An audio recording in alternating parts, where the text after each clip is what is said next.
بيطلع قدامي الصور، واحنا خارجين بصيت على اليمين لقيت الباب بتاع الكابينة مفتوح، بصيت جوه لقيت فيه ماكينة، علبة فيلم فوق علبة فيلم تحت، والراجل بيفك بيركب.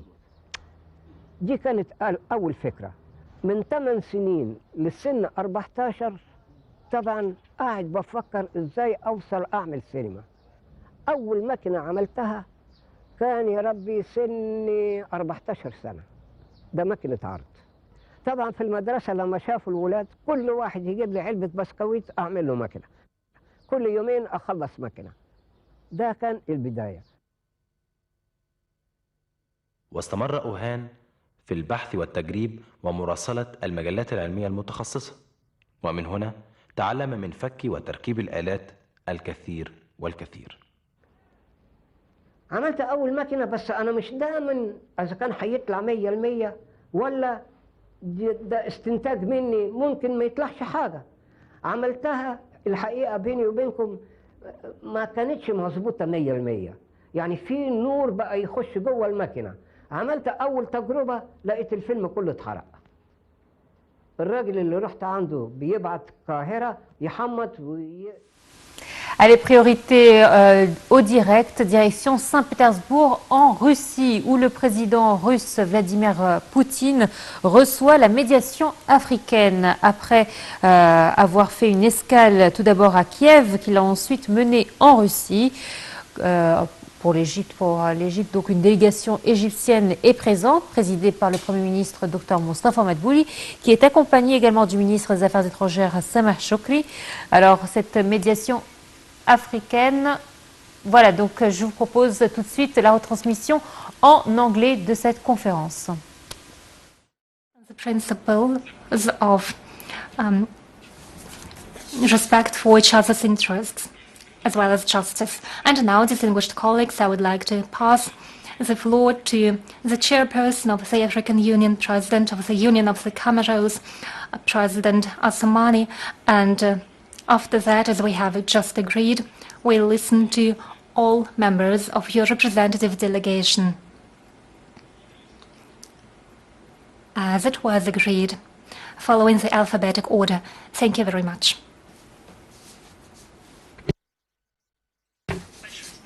Thank you very much. Your Excellency, Mr. Vladimir Putin is a great friend of Africa. Mr. President of the Russian Federation, distinguished colleagues, Your Excellencies, heads of state and government of the African Mission, ladies and gentlemen, ministers, all those present here. At the outset, I would like to address His Excellency President Putin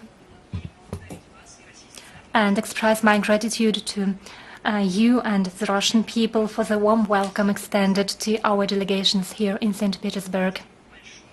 In this big city, such a legendary and beautiful city as St. Petersburg. Also, I would like to express to you my gratitude for having found the time to accept us. Thank you for having believed in the willingness of our delegation to make its contribution to finding lasting peace in the crisis that opposes your country to Ukraine and that has been lasting for a long time already. Your Excellency, Mr. President, distinguished delegates, I am President of the African Union. I took office in February and I undertook to continue the mission of the African Union, that is to continue making our contribution to peace and stability not only on the African continent but all across the globe. As you know, Mr. President and dear friends,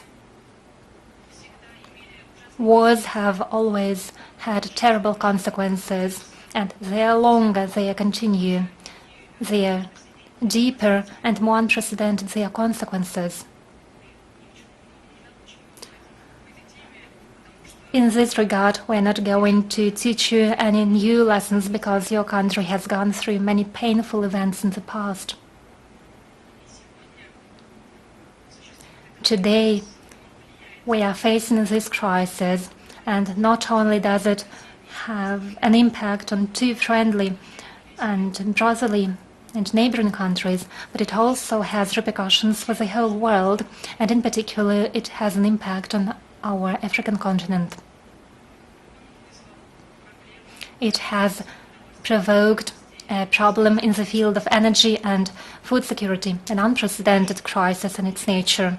And so we decided to come to your country at this moment as a delegation that represents the African continent. And thus, we would like to demonstrate to you our friendship that has always existed between Russia and Africa. Furthermore, we came to listen to you and through you to hear the voice of the Russian people. And we would like to encourage you to end the negotiations with Ukraine in order to put an end to this difficult situation. We undertook this mission because as Africans, unfortunately, we have witnessed many conflicts, and it is through dialogue and negotiations that we can resolve problems. Our experience, we would like to share it with you in order to find a positive settlement to this crisis. Our brother, President Ramaphosa, has made a proposal in a hope that he'll be able to persuade two countries, Russia and Ukraine, to enter the path of dialogue. As you know, we arrived yesterday to Ukraine in order to meet President Zelensky, to listen to him, to present to him our proposal as to how we can find a way out of this crisis. Mr. President, Excellencies, ladies and gentlemen, allow me to stress that mediation of Africa will be a mediation in the name of peace. Let me remind you that in a globalized world that we live in, if a country or a region is affected by a crisis, whatever its nature, and we know a lot about it, the whole range of countries are under threat, and therefore we should undertake all possible efforts in order to prevent such crisis. It is at the heart of the message that we would like to convey to you, Your Excellency, and to the Russian people. Peace between your two brotherly nations remains the main element to ensure stability in your region and in the world as a whole, and to ensure peace in Africa too.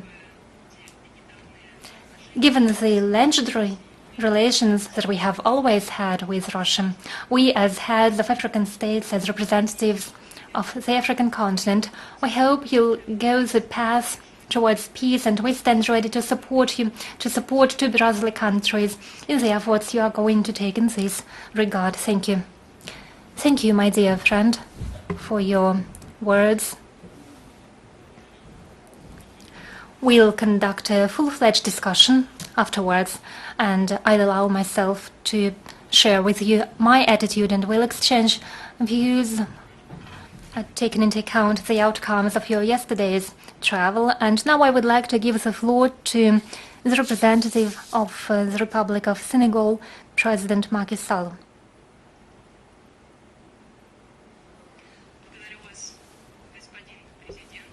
Thank you, Mr. President.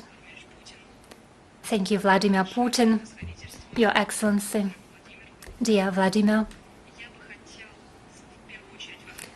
At the outset, I would like to express to you my gratitude for the warm welcome extended to us and for having found time in your schedule to receive us.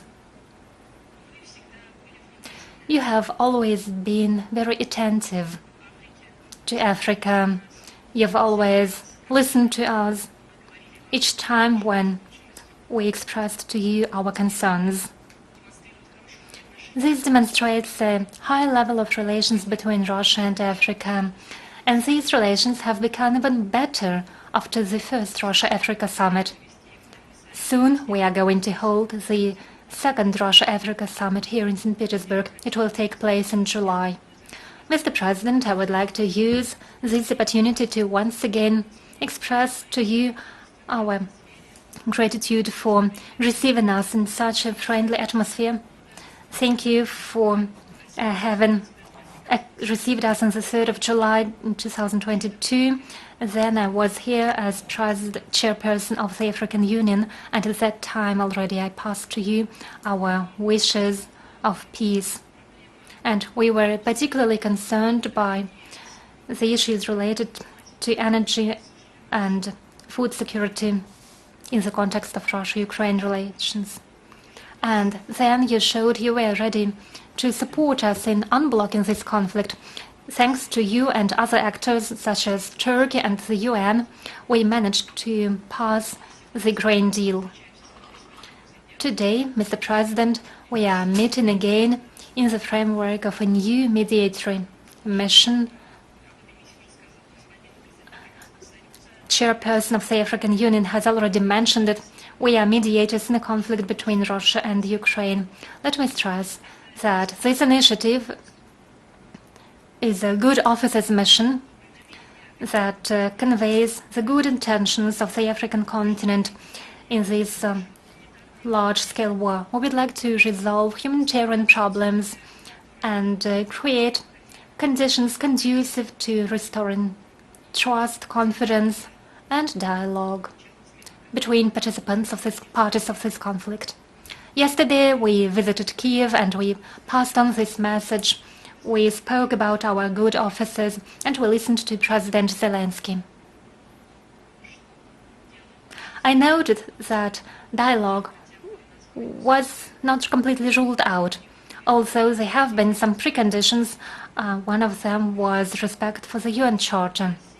I'm confident that Russia, one of the founding nations of the United Nations and a permanent member of the UN Security Council, will observe the UN Charter, and I hope today we'll discuss issues that my colleague from the Republic of South Africa will touch upon too. Mr. President, we state that despite the situation on the ground, the military situation on the ground, it is important to preserve the channels for dialogue in order to make sure that at least we can prioritize the humanitarian issues and to make sure that all remaining issues in the context of such reconciliation can be addressed. I think humanitarian efforts should be built up, in particular the prisoners exchange, issues related to civilians too. I believe we'll have a chance today to elaborate on these issues. I would like to welcome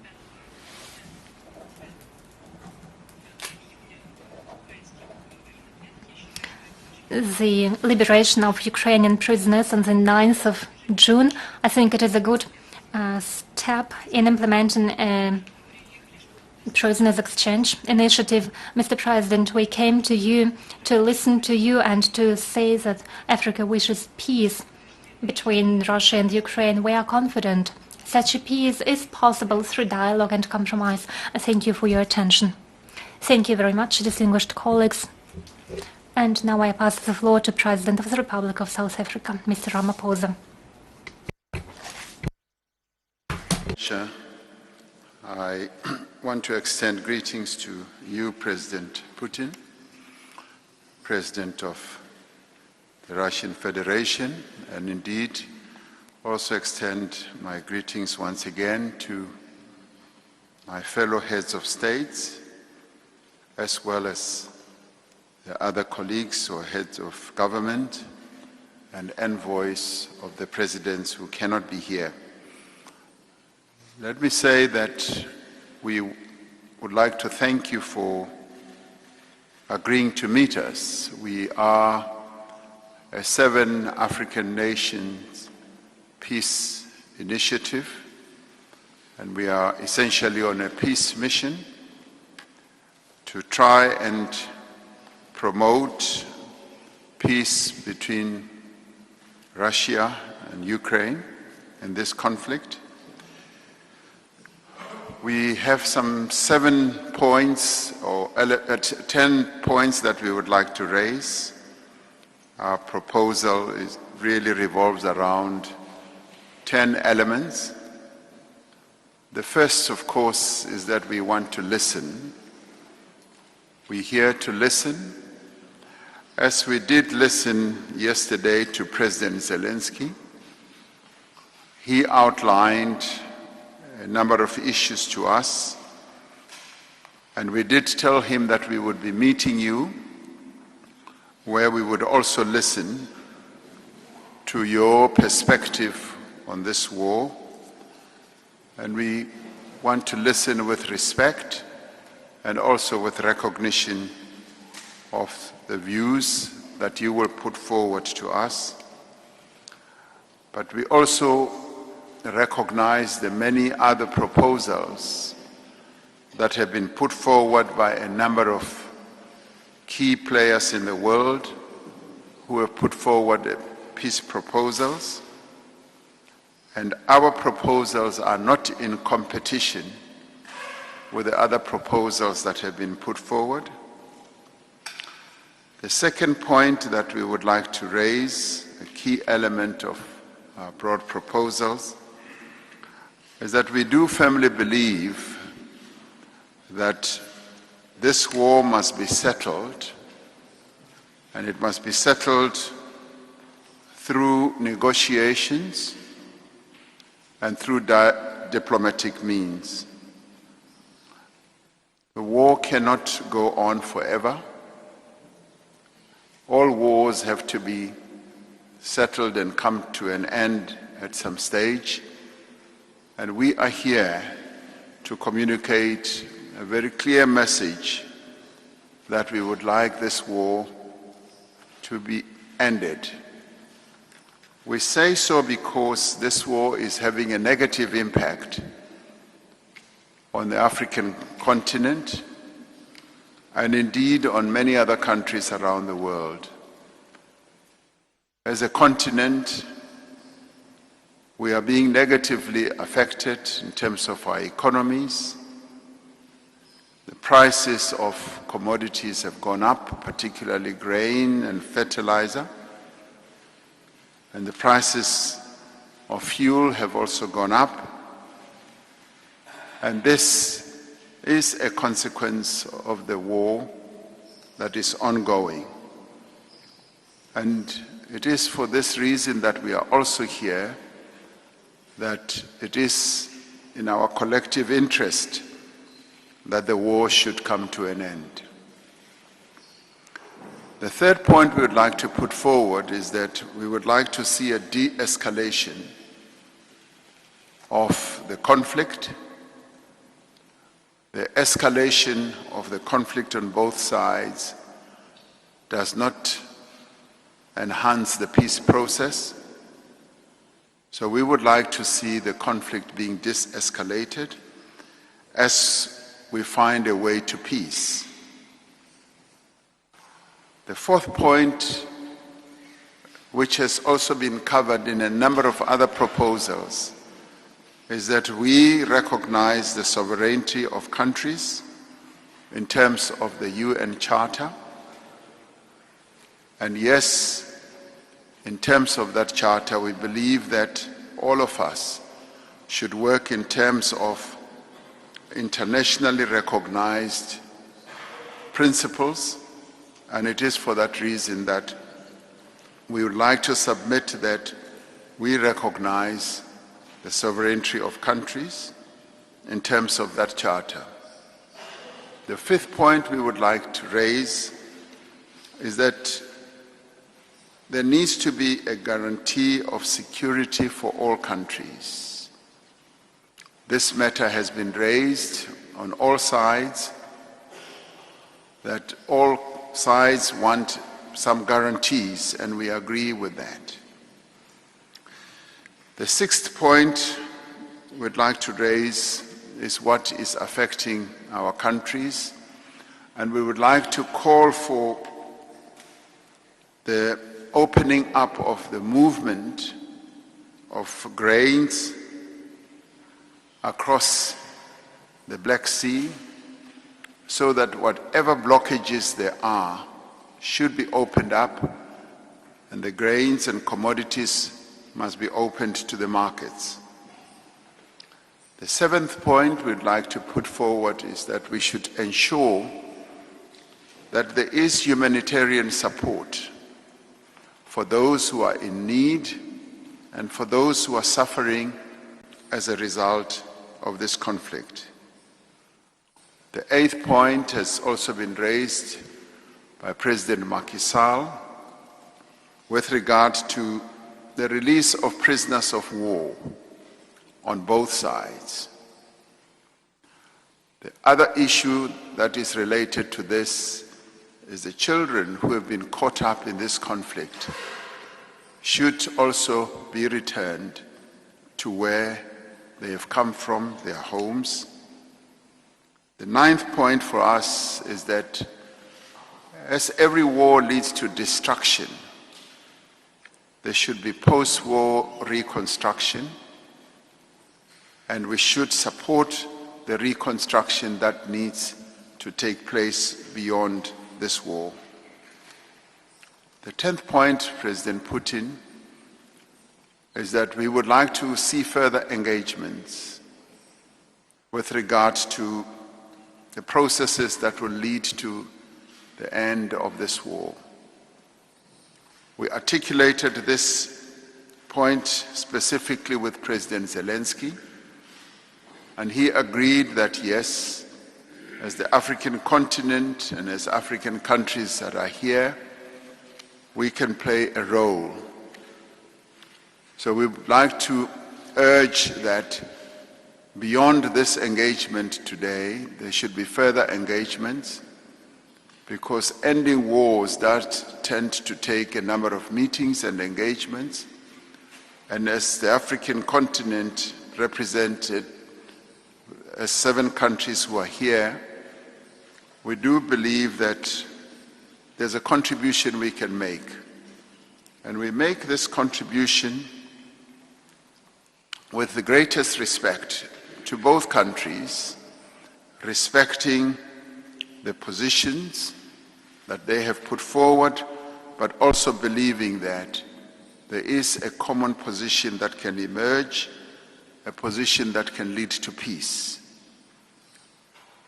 A number of proposals that have been put forward, we believe, lay a foundation for a peace to be found. And this is precisely what we would like to explore, so that all of us together can contribute to bringing this war to an end. Those, President Putin, are the key elements of our proposal that we put forward to President Zelensky, which we also now put forward to you.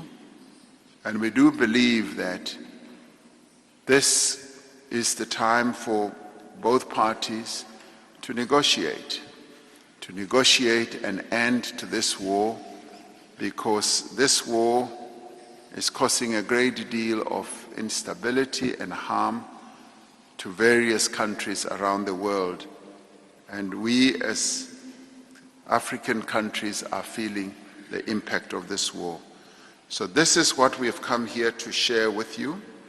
And I'd like to end by saying this is a historic mission. The African continent, represented here through the 7 countries, has never really been involved in a mission of this sort. So we would like to say that we've taken this step, believing that yes, we can contribute, and would like to thank you for giving us the time to listen to what we've got to say, but more importantly, we want to listen to you as well. So thank you very much for welcoming us. Mr. President, dear friends, as agreed, it is my great pleasure to give the floor to each head of delegation present here. But after the 3 addresses that have already been made can you allow me to give some feedback about the topic of today's discussions? What is on the table today? Number one, I am sure that you are very well aware that the problems occurring in Ukraine started after the armed, non-constitutional, bloody coup d'etat in Ukraine that took place in 2014. This coup was supported by Western sponsors. Those sponsors were not shy about speaking that. They even mentioned the amount of money they spent for preparing and carrying out this coup d'etat. And this is the source of power of today's leaders in Kiev, a coup d'etat. That was my first point. Second, after that coup, a part of Ukrainian population did not support this coup. They declared that the population of those territories would not submit themselves to the people who came into power as a result of those events. Russia was forced to support those people, bearing in mind our historic ties with the territories, cultural and linguistic ties with the people who live in those territories. For a long time, we had been striving to restore the situation in Ukraine to norm using peaceful means. I'm sure you have heard a lot about that. We have signed relevant agreements between the warring parties in the capital of Belarus, in Minsk. As a result, the so-called Minsk process started for the settlement. The Western countries, as well as those in power in Kiev, were simply trying to pull our leg, and subsequently they declared quite publicly that they would not abide by our peaceful agreements and de facto left it. It was after that, dear friends, that Russia was forced to recognize independent states that we had not recognized as independent states for 8 years. I mean Lugansk People's Republic and Donetsk People's Republic. Let me move on to the international law aspect of this situation. The question is, did we have the right to recognize those countries as independent states? We did, in full compliance with the UN Charter, because we were guided by relevant articles of the UN Charter. Those territories had the right to proclaim their independence. Therefore, we had the right to recognize them as independent states, which we did. Later, we signed a treaty on friendship and cooperation, and in full compliance with the UN Charter, we had every right to provide assistance to them because the Kiev regime made numerous attempts to resolve this situation, this problem, with arms, and de facto started the fighting back in 2014, and it used aviation, tanks, and artillery against civilians. It was the Kiev regime who unleashed this war back in 2014. In accordance with Article 51 of the UN Charter, we had every right to provide assistance to those republics, citing the self-defense provision. Dear colleagues, the logic that I have just outlined, to my mind and according to a number of my colleagues and experts, is flawless from the point of view of the international law and the UN Charter. That was my first point. Point number two, something everyone present here is concerned with. Naturally, it has to do with the global economy, food, and everything that has to do with that, as well as inflation. Let me point something out. The crisis in the international food market is not the consequence of Russia's special military operation in Ukraine. This crisis originated a long time before the situation in Ukraine arose.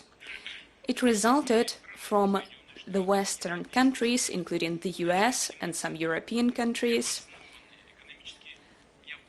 who started economically unsound emissions in order to resolve their own problems related to the coronavirus pandemic. De facto, they conducted large emissions. In the US, it was around $9 trillion US. In Europe, it was about 5 trillion euro. They were vacuuming foods from global markets for their own consumption, for their own use, abusing their position as monopolists and putting developing countries at a disadvantage. I'm not going to speak about details, but it is a hard fact, something that is obvious. Moving on to the grain deal. Naturally, we do understand that despite everything, despite all kinds of problems related with the conflict in Ukraine and subsequently with the conflict between Russia and Ukraine, developing countries, including African countries that need food, must not suffer. We do not think that supplies of grain to the world market resolve the problem of hunger. It is not true.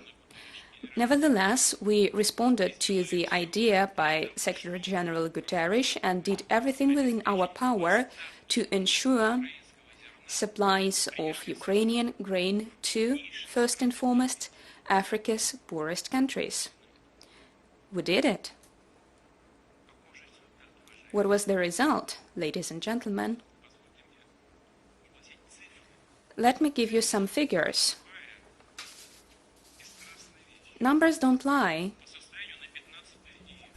As of June the 15th, from Ukrainian ports, with the assistance of Russia and Turkey, the Turkish president has done a lot for that, 31.7 million tons of food were exported. 31.7 million tons. That's quite a lot. Djibouti, Somalia, Sudan, Libya, Ethiopia received 976,000 tons out of these 31.7 million tons. Ladies and gentlemen, dear friends, this is merely 3.1% of the total. European neo-colonial authorities, which are de facto American authorities, once again tricked the international community and African countries in need. 31.7 million tons were exported, and merely 3% of that went to African countries in need. Isn't that an example of trickery? They are accustomed to lying to the entire world. They've been doing this for centuries and continue doing so even today. 38.9% were sent to EU countries, 12.3 million tons, 11% to Turkey, and the rest went to other countries. Let me point this out. Supply of Ukrainian grain to global markets does not solve African countries' problems. I'm going to get back to that. Speaking of negotiations, Mr. President Ramaphosa, dear friends, Russia has never rejected the idea of negotiations. Let me point something out.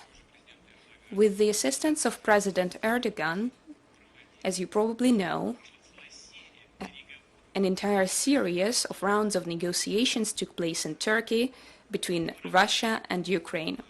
Those negotiations were centered on elaborating confidence-building measures and even drafting a treaty.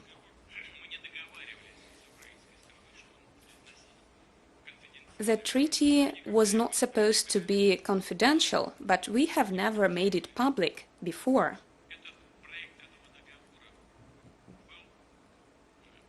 This draft treaty was approved, was initialed by the head of Ukrainian negotiators. Here is the document with his signature. The document is right here. It is called a Treaty on Permanent Neutrality and Security Guarantees for Ukraine, the very security guarantees that you are speaking of. 18 articles. Moreover, there are addenda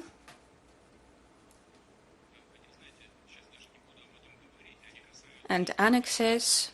They have to do with the armed forces and other things. Everything is spelled out, including the number of units of military equipment and the personnel of the armed forces. The document is right here, and it was initialed by the Kiev delegation. Their signatures are there, but when we withdrew our troops from Kiev, the Kiev authorities, following the example of their masters, simply threw this all away to the dustbin of history. Let me use this delicate expression. They rejected that. Where are the guarantees that they will not reject any other agreements that we might make? Even in these conditions, we have never rejected the idea of negotiating with them. It wasn't us, it was the leadership of Ukraine who said they would not negotiate with us. Moreover, the acting president of Ukraine signed a decree prohibiting to negotiate with Russia. I fully understand your concerns. I sympathize with them, and we are ready to consider all of your proposals, but we have never rejected the idea of negotiations. It was Ukraine who did it. They even issued a decree to that effect. What do they want from us?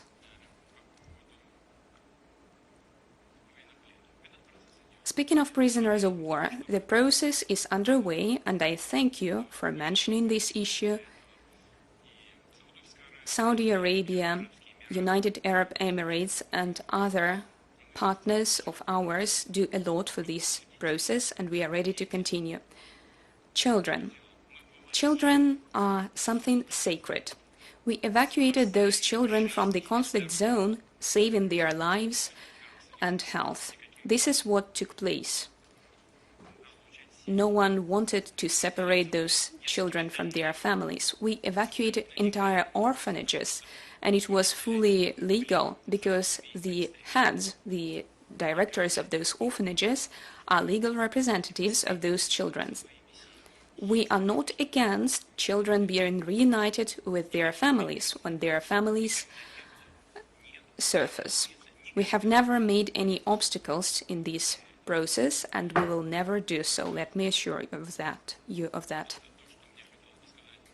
This is something I would like to interject in the middle of our discussions. I am sorry for spending some of your time. Let us continue down our agenda, and I'm happy to give the floor to the President of the Republic of Zambia, Mr. Hakainde Hichilema.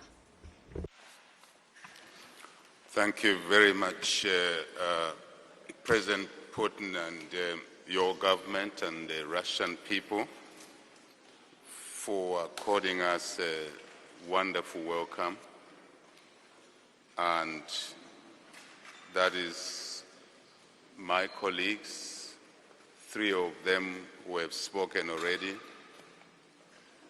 I'm the 4th one to come in the line, and we have 3 more to speak. So all of us 7 are grateful, President Putin.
إذا مشاهدينا الكرام، كان هذا جزء من المؤتمر الصحفي.